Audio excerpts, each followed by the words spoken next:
जल्दी जल्दी आ जाएगा, जल्दी जल्दी हम वापस कंटिन्यू करते हैं।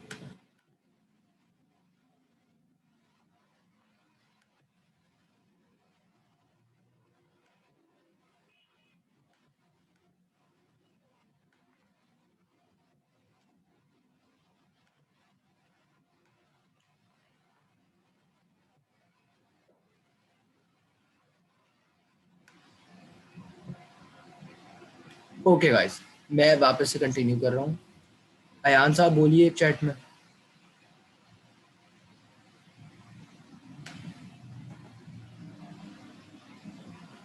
अयान साहब चैट में बोलिए जो आपको बोलना है, आपने हैंड रेस किया था अभी।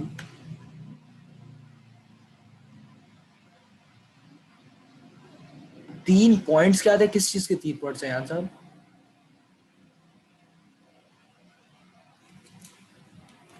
अयान साहब 3 पॉइंट्स किस चीज के?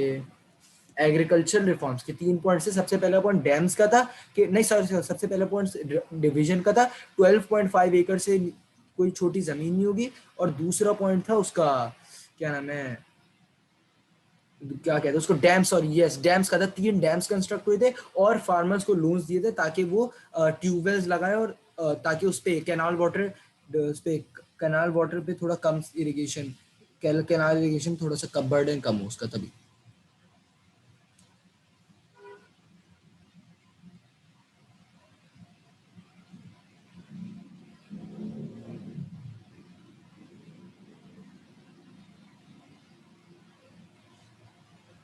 इंडस वाटर ट्रीटी नहीं लिखाओगे आप? यार इंडस वाटर ट्रीटी मैंने आपको पहले करवा चुका अब्दुल अजीज। और उसके फेलियर क्या था, इस पॉइंट का फेलियर क्या था इस पॉइंट का, अभी मैं बता रहा हूँ। यूब साहब क्लास एंड हो गई थी, बच्चों को आने दे, फिर मैं आपको सब कुछ समझाता हूँ।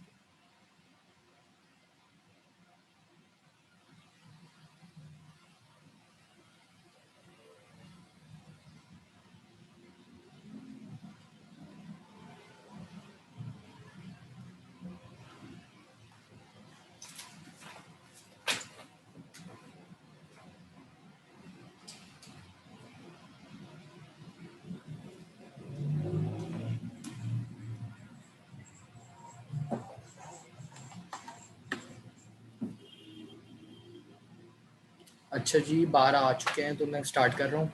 अब जो जो आते रहेंगे उनको मैं एंटर करते रहूँगा। अच्छा जी, तो इनके अब जी ये 3 रिफॉर्म मैं रिपीट करता हूँ इनको, कि 3 रिफॉर्म से भाई, एक रिफॉर्म था कि वो क्या नाम है, 3 डैम्स बना दिए जाएंगे। एक रिफॉर्म में लैंड को 3 डैम्स बनाए थे, उनके एग्रीकल्चर रिफॉर्म्स 3 थे। एक डैम बनाए थे 3, एक उन मतलब लैंड की रिस्ट्रिक्शन थी कि 12 एकड़, 12.5 एकड़ से छोटी कोई जमीन नहीं होगी और 500 एकड़ से कोई बड़ी नहीं होगी इरिगेटेड के उस केस में। और गाइस मेरी आवाज आ रही है आपको? Okay okay okay. अच्छा जी, और अनइरिगेटेड में 1000। अब तीसरा पॉइंट था कैनाल इरिगेशन पे बर्डन कम करने के लिए अयूब खान की गवर्नमेंट ने फार्मर्स को इंटरेस्ट फ्री लोन्स दिए ताकि फार्मर्स ट्यूबवेल्स लगाएं और कैनाल इरिगेशन यानी रिवर्स पे थोड़ा कम बर्डन हो हमारे रिवर्स पे। तभी अयूब खान ने ये किया। लेकिन इसके फेलियर्स क्या थे भाई? इसका एक फेलियर आप लिखेंगे कि अयूब खान ने कहा था कि, यानी अयूब खान ने इसको ग्रीन रेवोल्यूशन में का नाम लिया, लेकिन फेलियर इसका है कि जो, यानी आई थी जो प्रोड्यूस आया था, आपने बात पहले मैंने आपको बताया था, जो राइज आया था फूड के आउटपुट में, एग्रीकल्चरल प्रोड्यूस इंक्रीज हुई थी। वो उसकी वजह, मेन वजह वो लैंडलॉर्ड्स की मशीनरी थी। यानी वो जो मशीन, ट्रक्स, ट्रैक्टर्स खरीदे थे उन्होंने प्रोसेसिंग के लिए, वो ट्रैक्टर्स थे। तो क्योंकि वो ट्रैक्टर से, और वो उससे सबसे ज्यादा वो इम्प्रूवमेंट ज्यादातर उससे ही आई थी, उन ट्रैक्टर से आई थी। अब आप लिखेंगे भाई ट्रैक्टर से इम्प्रूवमेंट आई थी, तो यानी उनको बहुत कम मुनाफा हुआ था। जो दूसरे हैं उनको जो इनके जब, मेरा मतलब है कि सिर्फ बड़े लैंडलॉर्ड्स को प्रॉफिट हुआ था यूब खान के इस रिफॉर्म से, और जो छोटे टेनेंट्स हैं उनको प्रॉफिट नहीं हुआ था, ये मेरा मतलब है। क्योंकि सबसे ज्यादा जो फूड प्रोड्यूस में राइज आया था वो बिग लैंड ओनर्स की मैकेनाइजेशन से आया था। आपको एग्रीकल्चर रिफॉर्म्स 110% समझ आ जाने चाहिए। नहीं आए तो क्वेश्चन पूछिए, और अगर आ गए तो यस टाइप करिए चैट में। Thank you very much, acknowledge in the chat please.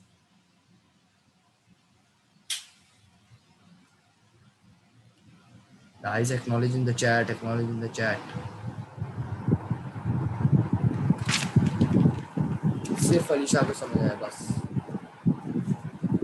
Agriculture का एक ही फेलियर है, only and only one failure Hamza, कि जो सबसे ज्यादा चेंज आया था वो मैकेनाइजेशन से आया था। मैकेनाइजेशन से बोला मशीनों से आया था। अब ज्यादा जैसे मैं अयूब खान हूं, मैंने जी इम्प्लीमेंट कर दिए सारे रिफॉर्म्स। अब सोचे कि एक आप अयान एक बहुत बड़े फार्मर हैं और इस्माइल, हमजा और मेरे जो बाकी स्टूडेंट्स हैं वो छोटे छोटे टैलेंट्स हैं। अब अयान ने खरीद लिया ट्रैक्टर और उस ट्रैक्टर से वो जल्दी जल्दी से अपने क्रॉप्स काट रहे, जिससे फूड आउटपुट इंक्रीज हुआ। सिर्फ अयान की वजह से फूड आउटपुट इंक्रीज हुआ था, और बाकी जो अब्दुल अजीम, अली शाह और एहसान थे, इन छोटे छोटे टैलेंट्स थे, इनकी में से इनके फूड आउटपुट में इनको ज्यादा फायदा नहीं हुआ था। मेरा मतलब है जो फायदा हुआ था वो उनको हुआ था, सिर्फ अयान को हुआ क्योंकि उन्होंने मशीनें खरीदी। यानी जो पहले से अमीर थे सिर्फ उनको ही फायदा हुआ था इन रिफॉर्म से।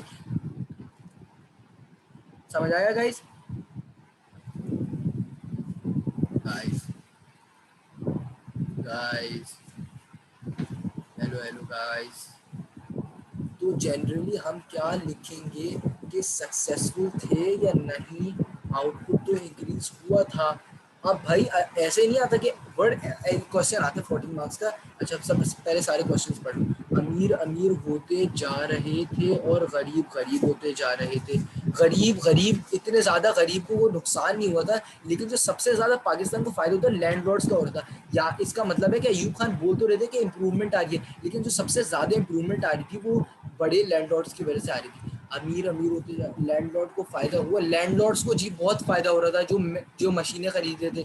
अच्छा हम लिख सकते हैं कि लोन्स से एच वाई बी सीट्स, नहीं अब्दुल अजीम, एच वाई बी सीट्स का कोई कुछ भी स्पेसिफाइड नहीं। So it increase the gap between rich and poor landlords. नहीं, रिच लैंडलॉर्ड्स तो रिच होगा, लेकिन पुअर को इतना, पुअर को कोई नुकसान नहीं हो कि भाई पुअर बहुत नुकसान हो गया पुअर को, ये ऐसा नुकसान नहीं होता। लेकिन जो सबसे ज्यादा चेंज आई थी वो लैंडलॉर्ड्स की वजह से ही आई थी। आप ये लिखेंगे। इन रिफॉर्म्स का मकसद क्या था? देखिए, इन रिफॉर्म्स का मकसद था कि जैसे बड़े फार्म्स है, कुछ 2000 एकड़ का फार्म है भाई, उसको डिवाइड कर दिया कि छोटे छोटे लैंड, मतलब छोटे छोटे टेनेंट्स है वो भी फार्मिंग कर सके। तो मकसद ये है कि जो इम्प्रूवमेंट आई, इम्प्रूवमेंट इससे आनी थी, लेकिन इम्प्रूवमेंट इससे नहीं आई। कौन से डैम्स बने थे, कौन सा डैम बना था ये लिखना जरूरी नहीं है। कौन सा डैम बना था? 3 डैम्स है, रिपीट मैंने नाम बताया नहीं फिर भी बता दूं, फारसक, मंगला और तरबेला, 3 डैम्स बने थे।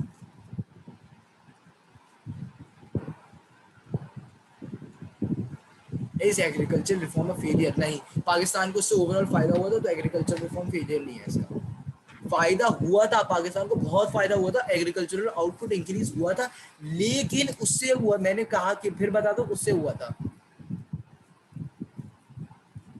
उससे बिग लैंडलॉर्ड्स की मशीन से हुआ था, जो मतलब पुअर लोगों के पास नहीं थी, तो पुअर लोगों को फायदा नहीं हुआ था। उनको ना फायदा हुआ ना नुकसान भी नहीं। आप ये भी नहीं लिख सकते नुकसान और ये भी नहीं लिख सकते फायदा हुआ। बस आप यार आप बड़े लैंडलॉर्ड्स का लिख देना कि बिग लैंडलॉर्ड्स को बहुत यानी इसका फायदा हुआ जिसकी वजह से इंक्रीज हुई।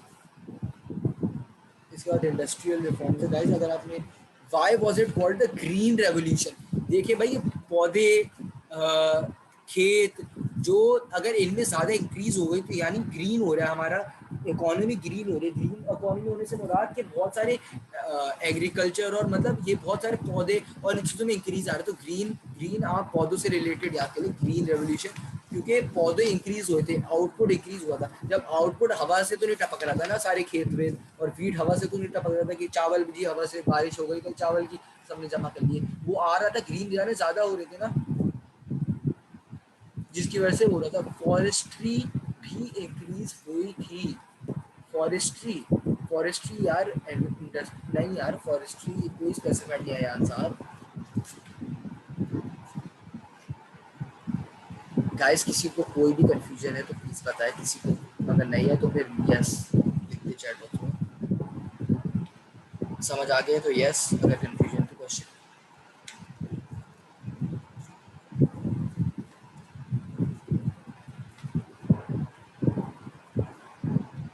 किसी को कोई सवाल नहीं है तो हम आगे बढ़ते हैं गाइस। ओके, इंडस्ट्रियल रिफॉर्म्स, ये अगर क्वेश्चन में पूछते हैं इकोनॉमिक रिफॉर्म्स क्या थे अयूब खान के, तो आप एग्रीकल्चर और इंडस्ट्रियल को एक ही पैराग्राफ में यानी एक ही करके बताएंगे, हमेशा ये बात याद रखिएगा। अगर एग्रीकल्चरल पूछा है तो आप एग्रीकल्चरल अलग करेंगे और इंडस्ट्रियल अलग करेंगे, अगर इंडस्ट्रियल पूछा तो आप इंडस्ट्रियल और एग्रीकल्चर अलग करेंगे, अगर इकोनॉमिक पूछा तो आप दोनों मिला के लिखेंगे। गाइस उम्मीद करता हूँ समझ आ गया होगा। अब ये समझ आ गया, बार बार पूछ कर।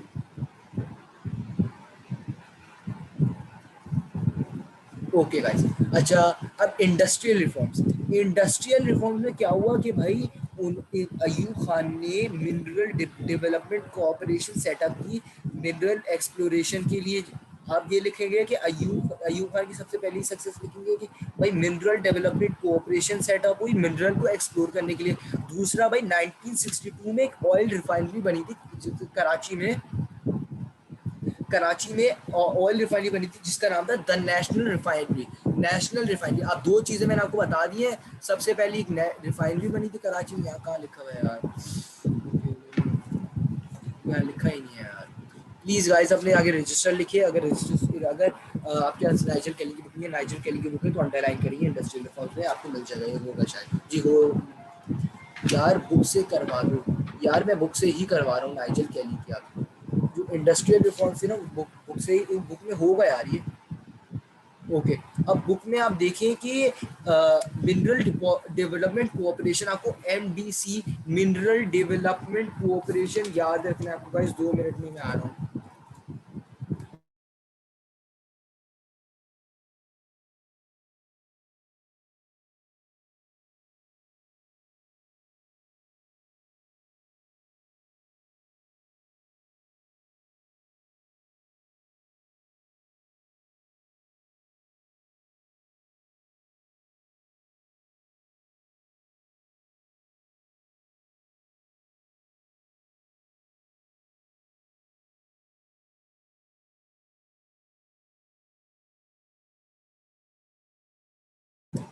Sorry guys, I am so sorry. Okay, आप नोट करें, सबसे पहले इंडस्ट्रियल रिफॉर्म्स का सक्सेस ये था कि भाई 1962 में नेशनल रिफाइनरी कराची में बनी थी। दूसरा सक्सेस ये था कि मिनरल डेवलपमेंट कोऑपरेशन सेटअप हुई थी मिनरल डिपॉजिट्स को एक्सप्लोर करने के लिए। और नेशनल रिफाइनरी बनने के 2 साल बाद एक इकोनॉमिक यूनियन सेटअप हुई थी ईरान और तुर्की से, आरसीडी जिसका नाम था। ज्योग्राफी में अगर आपको पढ़ा तो आपको पता होगा, जिससे ईरान और टर्की के से में ट्रेड होना शुरू हो गया और रिलेशन बहुत बेहतर हो गए। एक एक्सपोर्ट बोनस स्कीम सेटअप हुई जिन्होंने इंडस्ट्रियलिस्ट को इंसेंटिव्स ऑफर किए। फॉर एग्जांपल मैं इंडस्ट्री लगाता हूँ, आपको बहुत मुझे फायदा हो, गवर्नमेंट मुझे टैक्स से जैसे टैक्स मुझसे ले लेगी, तो ऐसे इंसेंटिव्स ऑफर करती है गवर्नमेंट। 3 चीज़ें आप मैंने बता 4 चीज़ें बता दी हैं।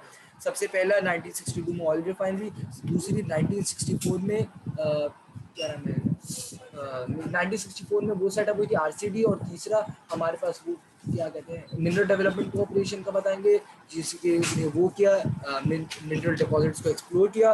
और चौथा आप बताएंगे एक्सपोर्ट बोनस स्कीम, जिन्होंने इंडस्ट्रियलिस्ट को इंसेंटिव्स ऑफर किए, जिन्होंने इंडस्ट्रीज को लगा रहे थे ताकि वो इंडस्ट्रीज लगाने में इनकरेज हो।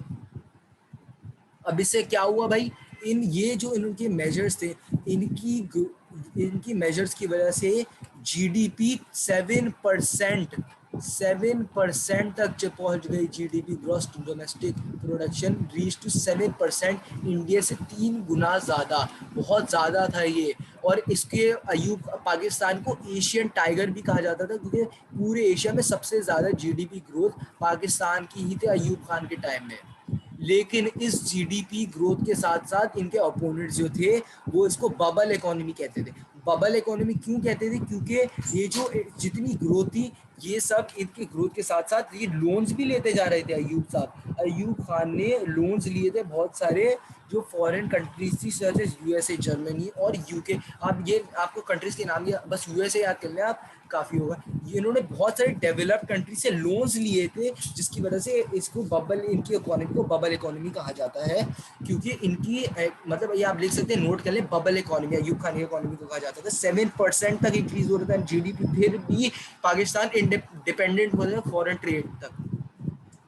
ये बात रिवील हुई 1968 1968 में ये बात रिवील हुई कि 22 यानी 22 फैमिलीज पूरे पाकिस्तान के इंडस्ट्रियल एसेट्स ओन करती हैं और 80% पाकिस्तान की बैंकिंग और इंश्योरेंस कंपनीज भी इन्हीं के पास हैं।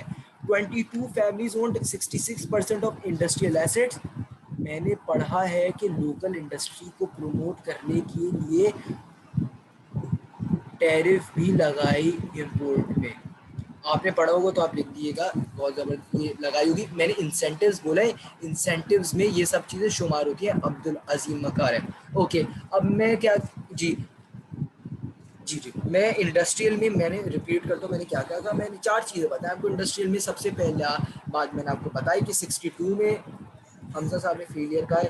फेलियर वो एंड में हम डिसाइड करते हैं फेलियर। अब सबसे पहले 62 में हमारे पास हमारी नेशनल रिफाइनरी इस्टेब्लिश हुई कराची में, और 64 में RCD सेटअप हुआ, और फिर अयूब खान के दौर में मिनरल डेवलपमेंट कोऑपरेशन सेटअप हुई जिसने मिनरल डिपॉजिट डिस्कवर किए, और एक्सपोर्ट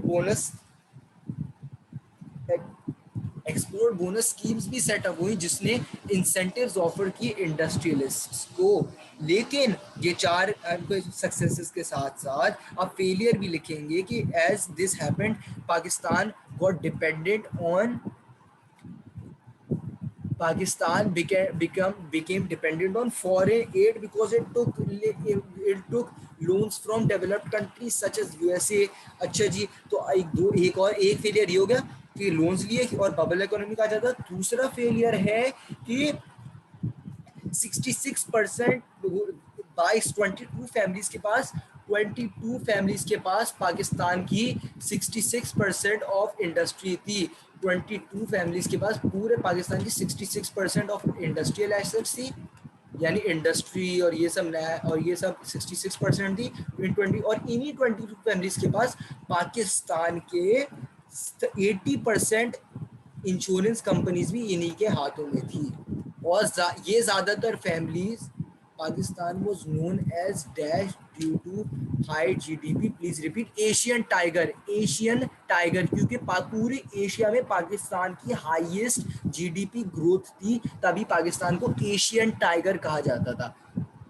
ओके जी, ओके ओके 22 फैमिलीज के पास 80% इंश्योरेंस कंपनीज थी और बैंकिंग कंपनीज थी, और इन्हीं 22 फैमिलीज के पास नो प्रॉब्लम अलीशा, और इन्हीं 22 फैमिलीज के पास 66% ऑफ पाकिस्तान इंडस्ट्रियल एसेट्स थी। गाइस आपको इनकी एग्रीकल्चर इंडस्ट्रियल, और ये एक और बात, ये फेलियर है आयान साहब जी, ये फेलियर है। सबसे पहला फेलियर मैंने आपको बताया कि सब फॉरेन एड पे डिपेंडेंट होगा, यूएसए से एड पे डिपेंडेंट होगा। दूसरा फेलियर ये 22 फैमिलीज ओन करती थी। तीसरा फेलियर जिससे क्रिटिसिज्म आया, ये 22 फैमिलीज पूरी की पूरी ये 22 फैमिलीज ईस्ट पाकिस्तान से नहीं, वेस्ट पाकिस्तान से थी।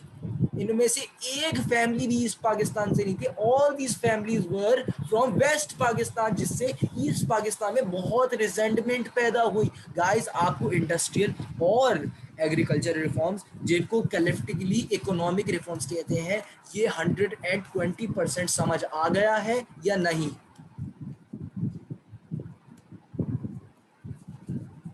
मुझे एक एक बच्चे का रिस्पॉन्स चाहिए। कशफ, अयान, इस्माइल, अलीशा, एहसान का रिस्पॉन्स नहीं आया, और हमारे रवीन उस्मान का भी रिस्पॉन्स नहीं आया, रिदा का भी रिस्पॉन्स नहीं आया।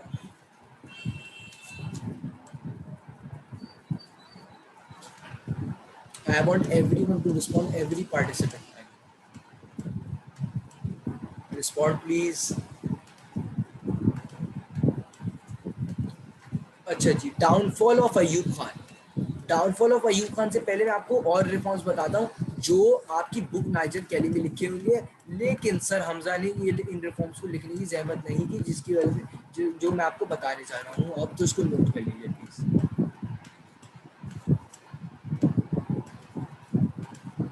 गाइस आप नोट कर रहे हैं रजिस्टर के साथ, आप ये बहुत इंपॉर्टेंट है, इसको नोट करिए जो मैं आपको नोट कराने वाला हूँ। ये रिफॉर्म्स हमजा साहब ने लिखने की जहमत नहीं की, तो मैं आपको लिख के यहाँ पर दे रहा हूँ, और कुछ डिक्टेट भी कर रहा हूँ, तो आप प्लीज लिखते जाइए। कॉपीज आपके सामने होनी चाहिए। अच्छा जी, सबसे पहले आप उसके अब हेडिंग नहीं, सोशल एंड एजुकेशनल रिफॉर्म्स। अब एक स्कूल सोशल सोशल मैं अलग अलग पढ़ा था।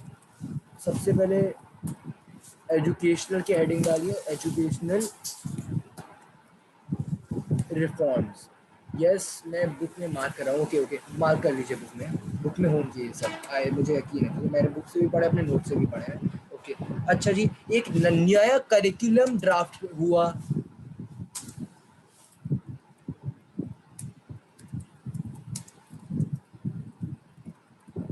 A new curriculum was drafted और पूरे न्यू स्कूल, बहुत सारे नए स्कूल बने।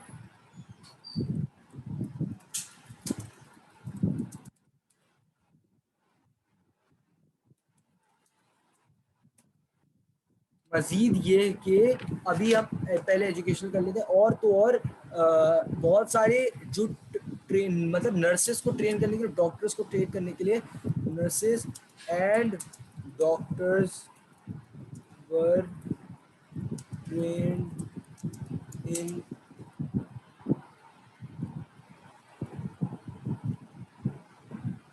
और बहुत सारे मतलब मेडिकल फैसिलिटीज इंप्रूव हुई।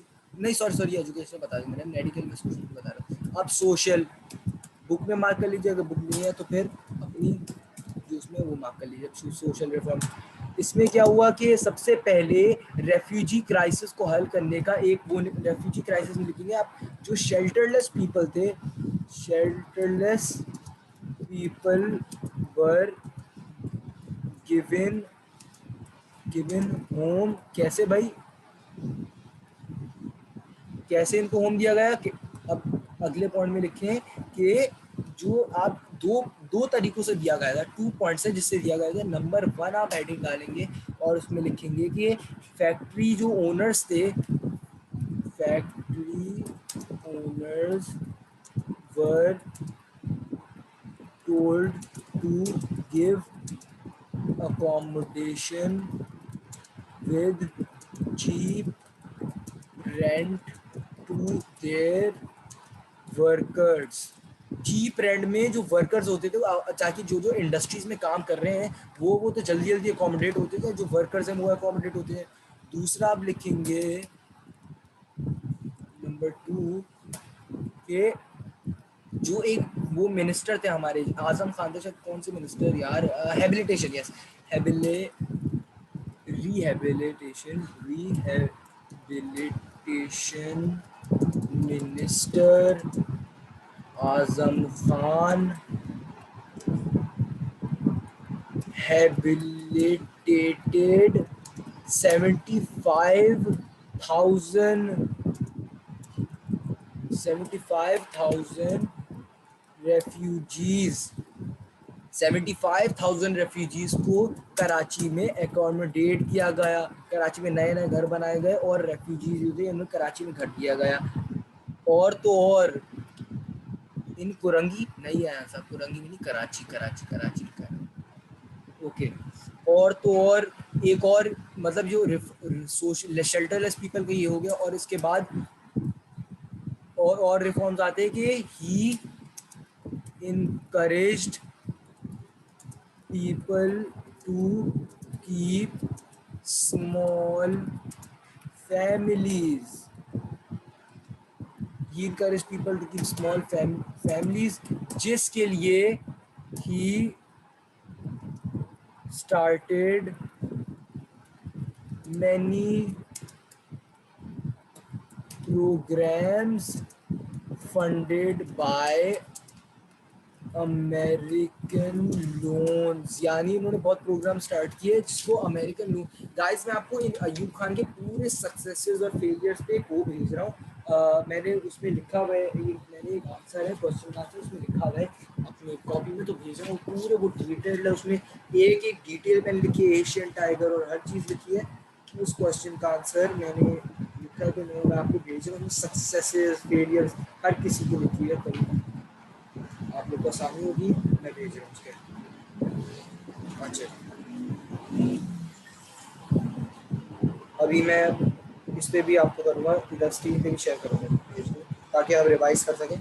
ये हमने पूरा कर लिया गाइस रिफॉर्म्स, इतने ही रिफॉर्म्स थे हमारे पास अयूब खान की रिफॉर्म्स, इतने ही रिफॉर्म्स थे इसमें, और इनके फॉरेन पॉलिसी जो थी हम वो करेंगे।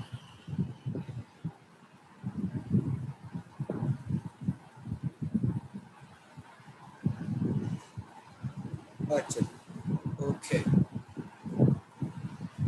Okay okay okay.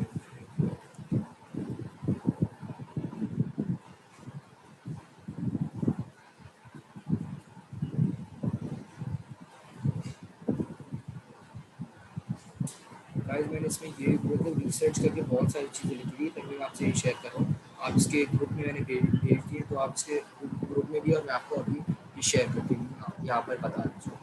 Ayub Khan का फाइनल रिवीजन हम करने वाले हैं, अयूब खान की सारी पॉलिसीज़ का। Okay guys, get ready for the final revision of Ayub Khan की पॉलिसीज़। मैंने ग्रुप में भेजा हुआ है लेकिन लोड नहीं हो रहा किसी वजह से ये। Okay okay, it is good. Okay जी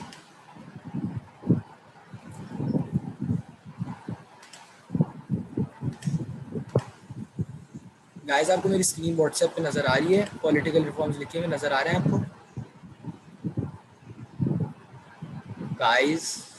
नज़र आ रहा है, ज़बरदस्त। अब देखिए पॉलिटिकल रिफॉर्म्स में लिखा हुआ है अयूब खान ने पॉलिटिकल रिफॉर्म्स, और ये जो नीचे लिखा है ना, देखिए मैंने एग्रीकल्चर और इंडस्ट्री लिखे, ये पूरे टोटल अगर ये दोनों साथ भी लिख सकते हैं तो इकोनॉमिक रिफॉर्म्स की हेडिंग में आएंगे। चले भाई, सबसे पहले हम देखेंगे इनके पॉलिटिकल रिफॉर्म्स। भाई पॉलिटिकल रिफॉर्म्स शुरू से पढ़ते हैं। 58 में इन्होंने मतलब वो क्या लिखा भाई, मार्शल लॉ, यस 58 में मार्शल लॉ इम्पोज किया और डेमोक्रेसी, ये इनका पॉलिटिकल रिफॉर्म्स में इनकी पॉलिटिकल चीज़ें बताएंगे जो इन्होंने शुरू शुरू में डेमोक्रेसी और वो सब किया था। तो सबसे पहले 58 में बताएंगे मार्शल लॉ इन्होंने इम्पोज किया, फिर इन्होंने बेसिक डेमोक्रेटिकल सिस्टम इंट्रोड्यूस कराया जिसमें 80,000 बेसिक डेमोक्रेट्स, प्रेसिडेंट और सेंट्रल और प्रोविंशियल गवर्नर को इलेक्टोरल कॉलेज बनाएंगे जिसमें लेजिस्लेचर्स को इलेक्ट किया जाएगा, सेंट्रल और प्रोविंशियल। और इसको डेमोक्रेसी विद डिसिप्लिन कहते थे क्योंकि पीपल बहुत की मसाइल आसानी से रिजॉल्व, पीपल के मसाइल कैसे आसानी से रिजॉल्व होते थे, जैसे बेसिक डेमोक्रेट्स हैं, हर मोहल्ले का बेसिक डेमोक्रेट है। अब हर कोई अयूब खान के पास नहीं है, जैसे एक मोहल्ले का कुरंगी का बेसिक डेमोक्रेट है अयान, तो अयान और जैसे एक डिफेंस के डेमोक्रेट है इस्माइल सिराज, तो अगर किसी को मसला होगा डिफेंस में तो वो इस्माइल सिराज यानी जो डिफेंस के बेसिक डेमोक्रेट होंगे उनसे जाकर अपना मसला हल करा लेंगे। और जो जिनको कोई जैसे जिनको मसला होगा कुरंगी के मसाइल को हल कराना, वो अयान साहब के पास जाकर अपने मसाइल को हल कराएंगे, तभी वो लोगों के मतलब प्रॉब्लम्स आसानी से सॉल्व। लेकिन अब how ever basic democracy was rejected by the political elite of Pakistan because the system Ayub was able to defeat Fatima Jinnah in elections. इस सिस्टम के तहत फातिमा जिन्ना को इन्होंने इलेक्शन में हरा दिया था। इस सिस्टम की वजह से इन्होंने फातिमा जिन्ना को, अब ये लिखिए इसके सबसे पहला फील इसकी वजह से वोट रिगिंग के इल्जामात लगे अयूब खान पर। Name of Pakistan was change to Islamic republic of Pakistan. Pakistan का नाम कॉन्स्टिट्यूशन में इस्लामिक रिपब्लिक ऑफ पाकिस्तान में चेंज कर दिया गया, which was criticised by the secular population. अब सेक्युलर पॉपुलेशन और रिलीजियस पॉपुलेशन, दो पॉपुलेशन होती है पाकिस्तान में। सेक्युलर रिलीजियस पॉपुलर पॉपुलेशन वो पॉपुलेशन है जो चाहती है कि रिलीजन आए, भाई रिलीजन आए पाकिस्तान की कॉन्स्टिट्यूशन में, उलमास वगैरह। लेकिन सेक्युलर पॉपुलेशन वो है जो यानी मॉडर्न लिबरल से लोग हैं, वो चाहते हैं कि रिलीजन नहीं आए, भाई लिबरलिटी रहे और मॉडर्नाइजेशन इंडस्ट्रीज, और ये इस्लामिक रिपब्लिक नहीं। और सेक्युलर पॉपुलेशन ने क्रिटिसाइज किया था अयूब खान को। अयूब खान ने 62 में जब कॉन्स्टिट्यूशन इंट्रोड्यूस कराया था, बंगाली और उर्दू को दोनों को नेशनल लैंग्वेज नेशनल लैंग्वेज बना दिया गया था। और जो सीट्स की इक्वालिटी थी, यानी इक्वालिटी थी 50% वहाँ से 50% यहाँ से, वो इन्होंने वो की थी, क्या नाम है, वो मेंटेन की थी। System of national assembly was इस पाकिस्तान एंड वेस्ट पाकिस्तान। अच्छा जी, अब एक एग्रीकल्चर, ये इसको देख लें guys.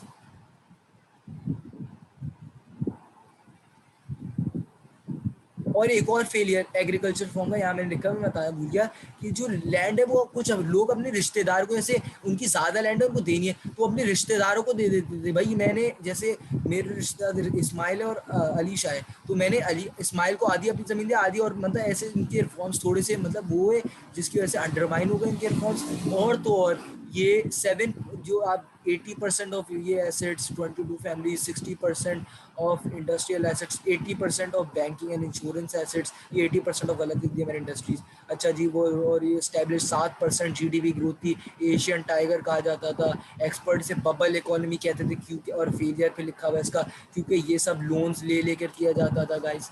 Okay guys, social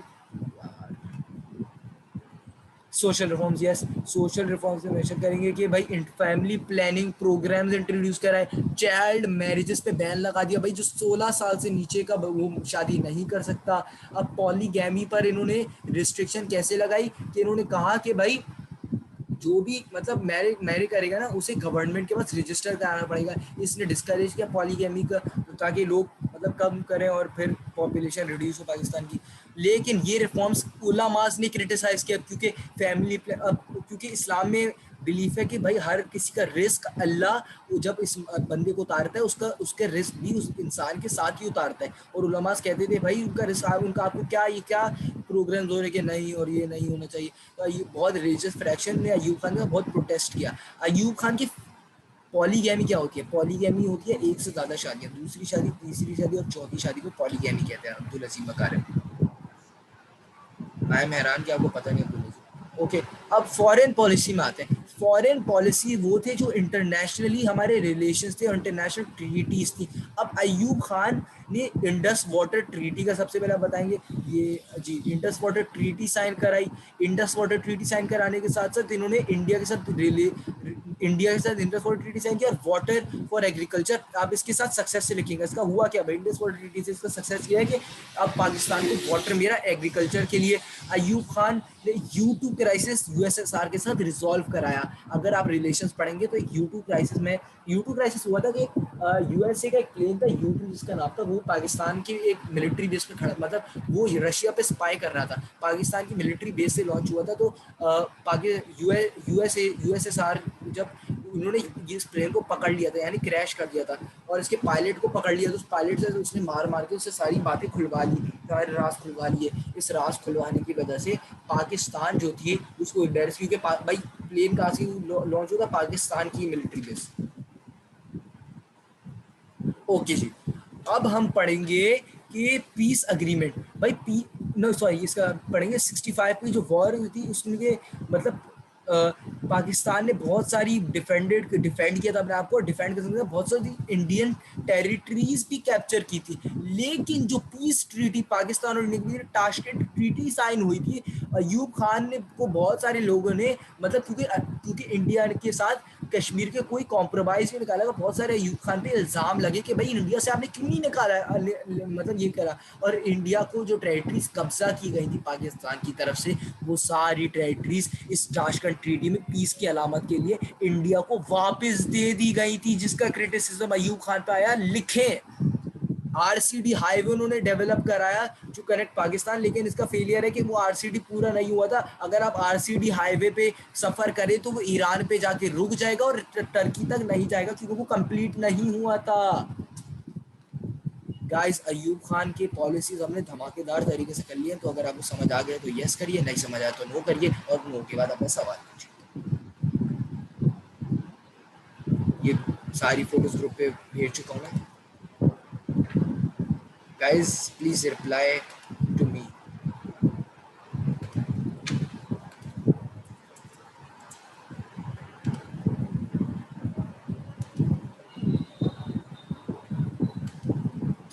Okay, let me see the chat. Okay, yes. सबका yes आया, जबरदस्त।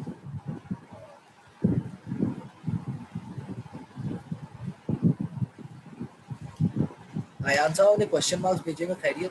Failure of educational and social policy. भाई सोशल पॉलिसी का फेलियर ये था कि उलमाज ने जो सोशल उन्होंने वो किया था, क्या नाम है, ये मैं आपको बताता हूँ। फेलियर ये था कि उन्होंने जो सबसे पहली बात लोन्स चढ़े थे, अमेरिकन लोन्स चढ़े थे, देखिए अमेरिकन लोन्स। दूसरी बात ये जो इन्होंने मतलब जो एनकरेज कर रहे थे कि भाई आप कम, ये बहुत सारी लोगों को इनकरेज कर रहे थे, अयूब खान प्रोग्राम ये स्टैब्लिश कर रहे थे, करें भाई कि आपके कम फैमिली पर छोटी फैमिली रखें आप, जिसको क्रिटिसाइज किया गया। चैट क्यों नहीं खुल रही यार? ओके जी, आगे 62 का कॉन्स्टिट्यूशन पढ़ा दो अयान साहब, 62 का कॉन्स्टिट्यूशन पढ़ा तो दिया, फिर भी समझा देता हूँ। 62 के कॉन्स्टिट्यूशन, यार ये चैट कहाँ चली जाती है बात। ओके, 62 के कॉन्स्टिट्यूशन में स्टेट था कि भाई बेसिक डेमोक्रेट्स 80,000 होंगे, उस 80,000 बेसिक डेमोक्रेट्स एक इलेक्टोरल कॉलेज बनाएंगे, उस इलेक्टोरल कॉलेज में वो बेसिक डेमोक्रेट्स और वो क्या नाम है प्रेसिडेंट और सेंट्रल और प्रोविंशियल लेजिस्लेचर्स को इलेक्ट करेंगे। कहाँ गया यार? ये रहा बेसिक डेमोक्रेट्स, इसकी स्क्रीनशॉट ले लीजिए, जो चीज़ हाईलाइट किया उस पर वो तो बच्चे होंगे। और कॉन्स्टिट्यूशन में चेंजेस क्या होंगे कि भाई कॉन्स्टिट्यूशन में दिया गया, और कॉन्स्टिट्यूशन 62 के कॉन्स्टिट्यूशन में दिया गया था कि उर्दू और बंगाली दोनों का नेशनल लैंग्वेज बनाया जाता है, और नेशनल असेंबली का सेशन वो ढाका और इस्लामाबाद, ढाका ईस्ट पाकिस्तान का कैपिटल है और इस्लामाबाद वेस्ट पाकिस्तान का, यानी दोनों कंट्री सिटीज़ में होगा ताकि ये काम हो। और प्रेसिडेंट अगर वेस्ट पाकिस्तान से होगा, speaker of national assembly east Pakistan से होगा। ये काम करने के लिए थी, काम करने के लिए। Guys I can not afford any other class on Ayub Khan. किसी भी मुझे तौर पे ये 3 मिनट में अयूब खान खत्म करना है, तो प्लीज़ गाइस आपको कोई क्वेरी है मुझसे, जल्दी जल्दी अयूब खान का डाउनफॉल जल्दी से करना है, इसके बाद अगर नहीं है कोई क्वेरी। गाइस अगर समझ आ गया तो यस, नहीं आया तो no. Quickly guys, come on. Any other? Come on, any other? Come on, boys, girls, come on, everyone. Which political reforms includes domestic? अब ब्रेक, अयान साहब ब्रेक, इतनी क्या चाहिए अयान साहब आपको? अभी सबसे पहले ये कर लिया मेरे साथ, ये डाउनफॉल अयूब खान का। अयूब खान का डाउन, अभी जो क्वेश्चन है गाइस वो ग्रुप पे पूछिएगा अभी आप क्लास के बाद, 3 मिनट में खत्म हो गई क्लास, मुझे ये करना है। अयूब खान का डाउनफॉल कैसे आया भाई? इन्होंने जो डिक्टेटरशिप पॉलिसीज इंक्लूड की थी 1958 में। क्या बोल रहा हूँ यार? अच्छा जी यार, ये अजीब सा लिखा हुआ है हमजा साहब ने। अच्छा मैं आपको बुक से पढ़ा रहा हूँ भाई, बुक आप उस पर तवज्जो होइए कि बुक पे अपने पेजेस पे उस पे इन नोट से कुछ भी समझ नहीं आ रहा है, वो समझ सर हमजा अली के नोट से। अच्छा जी गाइस, इस पर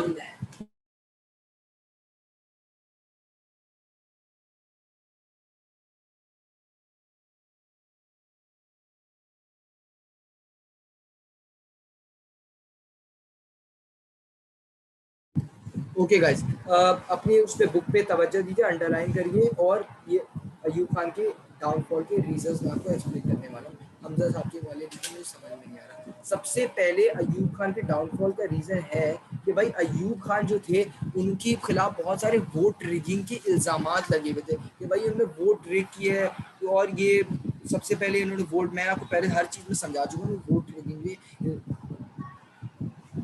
सर अनीक हाशमी के नोट्स अयान साहब मेरे पास है ना, ये लेकिन उनका पीडीएफ नहीं है मेरे पास सर अनीक का, तो तब मैं पीडीएफ शेयर नहीं कर सकता, क्योंकि मेरे पास है नहीं पीडीएफ, उनके पास फिजिकल नोट्स है मेरे पास अभी, वरना उनके नोट्स सबसे ज़बरदस्त होते हैं। मैं वैसे समझाता हूँ जल्दी से।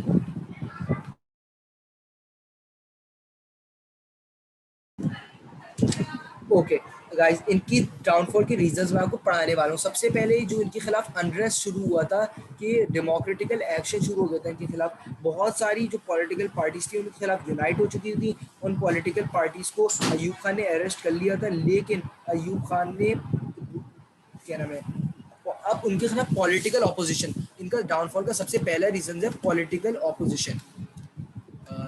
जी, सबसे पहले पॉलिटिकल पॉलिटिकल ऑपोजिशन,